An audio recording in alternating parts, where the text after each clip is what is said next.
प्रिय विद्यार्थियों, नमस्कार।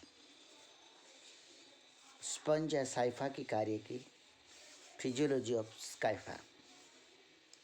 मैं प्रेम सिंह चौहान से आचार्य प्राणी शास्त्र सेठ रंगलाल कोठारी राजकीय स्नातकोत्तर महाविद्यालय राजसमंद से आपके समक्ष साइफा की फिजियोलॉजी का विवेचन करूंगा। साइफा की फिजियोलॉजी या कार्यकी के अंतर्गत हम पढ़ेंगे इनमें पाई जाने वाली गति यानी मूवमेंट, जल परिभ्रमण, वाटर सर्कुलेशन, न्यूट्रिशन, पोषण या न्यूट्रिशन, श्वसन क्रिया या रेस्पिरेशन, उत्सर्जन क्रिया या एक्सक्रिएशन और नर्वस सिस्टम। सबसे पहले हम देखते हैं इसकी गति के बारे में। साइफा यानी स्पंजों की भांति एक स्थान से दूसरे स्थान पर गति करने के लिए इनमें चलन अंगों का अभाव होता है। ये आधार तल से चिपका रहकर स्थानबद्ध जीवन व्यतीत करता है। स्पंज का जो संपूर्ण शरीर है वह संकुचनशील गतियाँ प्रदर्शित करता है, क्योंकि इसकी शरीर की बाह्यतम भित्ति पिन्नेकोसाइट सेल्स की बनी होती है, जो अत्यधिक पेशीय होती है। इसके अलावा इनमें कुछ कोशिकाओं की गति पाई जाती है। ये अमीबीय कोशिकाएं होती है जो इसमें गति करती है। अमीबीय कोशिकाएं बॉन्ड 1958 के एक नवीन अध्ययन के अनुसार ये अमीबोसाइट कोशिकाएं रेंग कर खिसकती हुई गति करती है और समीप की अन्य कोशिकाओं या कंटिकाओं या स्पंज के आगे बढ़ते हुए भाग को सहारा प्रदान करती है। बॉन्ड के मतानुसार अमीबोसाइट्स कोशिकाएं स्पंज से टूटकर अलग हो जाती है और कुछ समय तक स्वयं गति करती है। इसके पश्चात ये अमीबोसाइट्स कोशिकाएं पुनः लौट करके मात्र स्पंज तक पहुंच जाती है। स्पंजों में प्रचलन शत्रुओं से शीघ्र बचकर भागने के लिए पर्याप्त नहीं होता है। बॉन्ड के शब्दों में ये कह सकता है कि एक चैंपियन चालक होते हैं। ये नियमित रूप से 4 मिलीमीटर प्रतिदिन के हिसाब से गति करते रहते हैं। नेक्स्ट टॉपिक आता है हमारे पास जल परिभ्रमण या वाटर सर्कुलेशन। वाटर सर्कुलेशन, जैसा कि हम सभी जानते हैं, स्पंज या साइफा का शरीर छोटे छोटे छिद्रों से बना होता है। इन छोटे छोटे छिद्रों को ओस्टिया कहा जाता है। इन ओस्टिया के माध्यम से साइफा के शरीर में जल प्रवेश करता है। ओस्टिया से प्रवेश कर देने के पश्चात ये अंतर्वाही नालों से गुजरता है। अंतर्वाही नाले बाहर से अंदर की ओर अंतर्वलित भित्ति के अंतर्वलित होने से बनते हुए ये अंतर्वाही नालें प्रोसोपाइल नामक छिद्र के द्वारा अरीय नालों में खुलती है। अंतर्वाही नालें प्रोसोपाइल और ये अरीय नाले में खुलती है। अरीय नालें जो है इनमें विशेष प्रकार की कोशिकाएं कोइनोसाइट सेल्स पाई जाती है। इन कोइनोसाइट सेल्स में कसाब पाया जाता है। कसाब के स्पंदन के कारण ही जल की धारा आगे बढ़ती है। कोइनोसाइट्स के कसाब जो होते हैं उनमें असमन्वित गति पाई जाती है, यानी कोइनोडर्म का निर्माण करने वाली जितनी भी कोइनोसाइट सेल्स होती हैं उनमें कसाब तो होते हैं। कसाबों में स्पंदन भी होता है, लेकिन ये समन्वित ढंग से नहीं होता है, असमन्वित ढंग से होता है। स्पंदन के मूवमेंट के कारण जल की धारा आगे की ओर बढ़ती है और यह रेडियल कैनाल एपोपाइल्स नामक अपर्चर के द्वारा, ये एपोपाइल्स है, इस एपोपाइल अपर्चर के द्वारा ये स्पॉन्जोसील में खुलती है। स्पॉन्जोसील में खुलती है और स्पॉन्जोसील जो है ऑस्कुलम के द्वारा पुनः बाहर की ओर खुल जाती है और पानी सारा का सारा ऑस्कुलम से बाहर की ओर प्रवाहित हो जाता है, बाहर की ओर निकल जाता है। जल के परिभ्रमण की जो रेट है या दर है, उस दर को नियत करने का कार्य कोइनोसाइट्स कसाबों के स्पंदन पर निर्भर करता है। अरीय नालें जो होती है उन अरीय नालों में जल के प्रवाह की दर जो है सबसे मंद होती है और जल के प्रवाह की दर ओस्टिया, ऑस्क्यूलम और कोइनोसाइट सेल्स के कसाबों के स्पंदन और ओस्टिया और स्कोलम पर पाई जाने वाली संकुचनशील कोशिकाओं के द्वारा इन छिद्रों का आकार घटाने और बढ़ाने पर निर्भर करता है। चूँकि जल की धारा साइफा के जीवन में बहुत महत्वपूर्ण होती है, क्योंकि साइफा के पोषण, श्वसन, परिसंचरण और उत्सर्जन जैसे के साथ जनन जैसे महत्वपूर्ण कार्य जल की धारा के द्वारा ही संपादित किए जाते हैं। अब आती है बात पोषण की। पोषण यानी कि न्यूट्रिशन। साइफा एक निस्यंदी अनशनकारी प्राणी है। यह प्लैंकटन और कार्बनिक कणों को भोज्य पदार्थों के रूप में स्वीकार करता है। भोज्य जैव कण जल की धारा के साथ जब बह कर के आते हैं तो अरीय नालों में पाई जाने वाली कसाब कोशिकाओं के कॉलर में ये अटक जाते हैं। कसाब कोशिकाओं का कॉलर माइक्रोविल्लाइज का बना होता है। इन माइक्रोविल्लाइज में जो भोजन के कण चिपक जाते हैं वो चिपके हुए भोजन के कण फिर कोइनोसाइट सेल्स के द्वारा जो है फैगोसाइटोसिस की क्रिया के द्वारा ग्रहण कर ले जाते हैं। ये कूटपाद या सूडोपोडियल एक्शन के द्वारा इन कसाब के कणों को निगल दिए जाते हैं और निगले हुए भोजन के कणों से एक फूड वेक्यूल का निर्माण हो जाता है। यह खाद्य धानी कोइनोसाइट्स में कि जीव द्रव्य ब्रह्मण के साथ में साइक्लोसिस के साथ में घूमती है और इन कोशिकाओं में फूड वेक्यूल्स में भोजन का पाचन होता है। पाचन पहले अम्लीय माध्यम में होता है, उसके पश्चात क्षारीय माध्यम में होता है। पाचन के पश्चात पचित भोजन इन कोइनोसाइट्स कोशिकाओं के कोशिका द्रव्य में विस्तृत हो जाता है।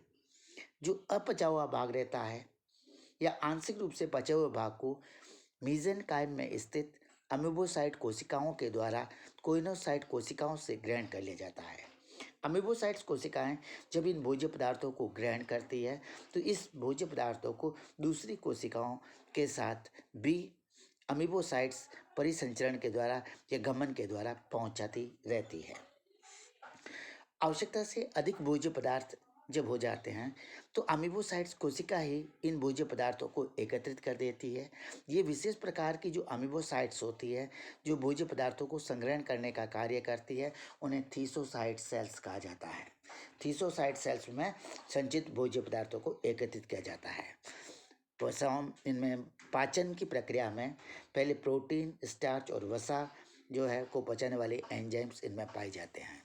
कुछ रेफरेंसेस हैं जिसमें रिस्विंग 1971 में बतलाते हैं कि स्पंज के द्वारा ग्रहण किए गए भोजन के कणों में 80% जो कण होते हैं वो कार्बनिक पदार्थ के होते हैं और शेष 20% कण जीवाणु और डायनोविजिलेट और प्लैंक्टॉन्स के होते हैं।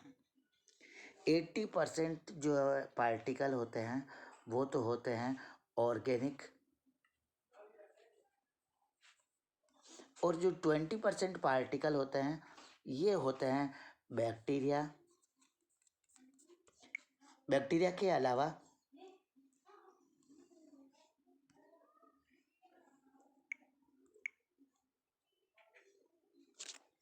प्लैंक्टन और डायनोफ्लैजेलेट्स।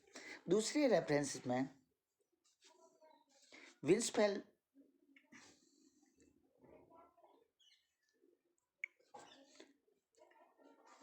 1976 ये बतलाते हैं कि भोजन के कण जो ग्रहण किए जाते हैं उन भोजन के कणों का आकार यदि 5.50 म्यू से अधिक होता है तो ये अंतर्वाही कण के आस्तर की कोशिका इनका भक्षण करती है। यदि भोजन के कणों का आकार 5.50 म्यू होता है तो अंतर्वाही मार्ग की कोशिकाएं इनको ग्रहण करती है। किंतु यदि भोजन के कणों का आकार 5 म्यू के आसपास का होता है, 5 म्यू यानी कि उनसे छोटे आकार का कण होते हैं, तो इन 5 म्यू के छोटे आकार के कणों को कोइनोसाइट सेल्स ग्रहण कर लेती है। कोइनोसाइट सेल्स 5 म्यू से छोटे परिमाण के कणों को ग्रहण कर लेती है। इसके पश्चात अमीबोसाइट्स और कोइनोसाइट्स भोजन के कणों को स्थानांतरण करने में सक्षम होती है।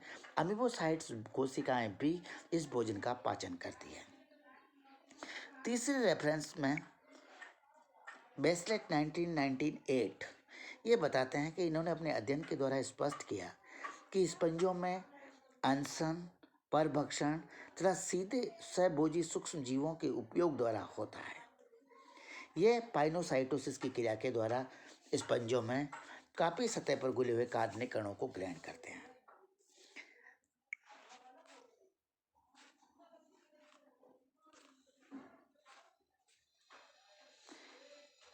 नेक्स्ट, रेस्पिरेशन और एक्सक्रीशन।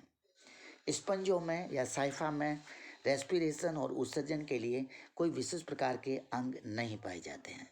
शरीर की सामान्य सतह और अंदर की सतह जो कि जल के संपर्क में आती है, सीधे विसरण की क्रिया के द्वारा श्वसन और उत्सर्जन की क्रियाओं को संपादित करती है। जल जब कोशिकाओं के संपर्क में आता है तो जल में घुली हुई ऑक्सीजन जीवध्रुवीय अणुओं के द्वारा ग्रहण करके उनका ऑक्सीकरण करने का कार्य करती है। ऑक्सीकरण के फलस्वरूप जो ऊर्जा मुक्त होती है, उस ऊर्जा से एटीपी का निर्माण होता है और एटीपी का निर्माण होने के पश्चात ये ऊर्जा अन्य कोशिकाओं को भी ऊर्जा प्रदान करने का कार्य करती है। ठीक इसी तरह उपापचयन की क्रिया के फलस्वरूप उत्पन्न हुई जो अमोनिया होती है, उस अमोनिया को बाहर त्यागने के लिए भी कोई विशेष प्रकार के अंगक नहीं पाए जाते हैं, इसलिए विसरण की क्रिया के द्वारा बाहर की ओर त्याग दी जाती है। फिर भी इस उत्सर्जी पदार्थ ऐसे उत्सर्जी पदार्थ जो बाहर नहीं निकल पाते हैं, वो अमीबोसाइट्स कोशिकाओं के द्वारा ग्रहण कर लिए जाते हैं और स्पंज की गुहिका में छोड़ दिए जाते हैं, जहाँ से ये उत्सर्जन के द्वारा बाहर की ओर निकल जाते हैं। अब बात आती है लास्ट में हमारे पास तंत्रिका तंत्र और व्यवहार की। स्पंजों में तंत्रिका और संवेदी कोशिकाओं का अभाव होता है, इसलिए ये किसी भी उद्दीपन के प्रति कोई विशेष प्रकार की या समन्वित प्रकार की अनुक्रिया नहीं करते हैं, किंतु फिर भी स्पंजों का निर्माण करने वाली कोशिकाएं अत्यंत संवेदनशील होती है, यद्यपि इनमें कोई समन्वित क्रिया नहीं होती है। स्पंजियों के छोटे छोटे छिद्र जिन्हें हमने पहले ओस्टिया कहा था, इन ओस्टियाओं का जब निर्माण होता है तो प्रारंभ में ये पोरोसाइट सेल्स के द्वारा बने हुए होते हैं, इंट्रासेल्युलर अपर्चर होते हैं, किंतु बाद की अवस्थाओं में पोरोसाइट सेल्स तो हट जाती है और उनका स्थान मायोसाइट सेल्स ले लेती है। मायोसाइट सेल्स में अत्यधिक संकुचनशील होने के कारण ये छिद्रों के आकार को घटाने और बढ़ाने में सक्षम होती है। मायोसाइट सेल्स एक स्पिन एक्टर की भांति कार्य करती है जो ओस्टिया और ओस्कुलम के चारों ओर पाई जाती है और ये संवेदी होती है, छिद्रों को बंद करने के लिए सक्षम होती है और इनके अंदर आवेगों को संचालन करने की क्षमता भी पाई जाती है। इसलिए प्रकाश, स्पर्श, रासायनिक इत्यादि उद्दीपनों के प्रति इनकी अत्यधिक मंद अभिक्रिया होती है या अनुक्रिया होती है।